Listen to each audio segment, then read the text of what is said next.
Ida for telling my sister I don't know what she else expects anyone else to do about my nephew/her son. My sister lost her first husband 6 years ago. My nephew Kale, 16 meters, was 10 at the time. Obviously Kale was sad when his dad died and he didn't bounce back easily by any means. But he was also open about his sadness and missing his dad. He was still close to my sister and their relationship didn't suffer. If anything, he was possibly a touch more clingy than typical for him, but I know it's not uncommon when a child loses a parent. When he was 12, Kale realized my sister had started dating someone. She had not introduced the new man to Kale, she had not mentioned him, but he found it out. He actually brought it up before she told anyone. And from there he pulled away from my sister and from all of us. Ever since he has been distant, does not share his feelings with any of us, and his relationship with my sister is incredibly strained. My sister was aware of this and saw it.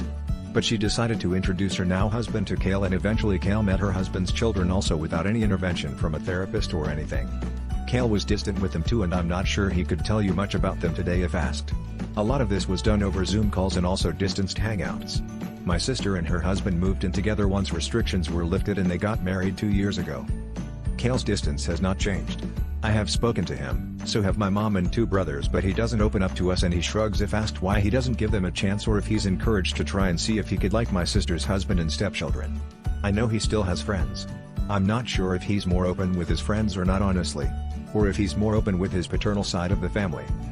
My sister had another son with her husband 9 months ago, and I believe that was the event that brought on this desperation for someone to do something.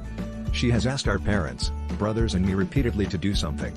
She knows we have spoken to Kale before. It has become a loop now of her trying to make us do something after she fails to get Kale to speak to her. She said spending time just the 2 of them is so silent unless she talks non-stop. We have all told her we understand that's upsetting and frustrating for her. Friday night we had a siblings night and she brought the topic up to me and our brothers again. I told her I don't know what else she expects us to do when we have done all we can as extended family, but maybe a therapist could help. She told me I know exactly what she expects us to do and why is it such a problem now. My brothers told her I was right, but she said there are better ways to say you don't want to try anymore, which wasn't what I was saying, but she took it that way. Ida,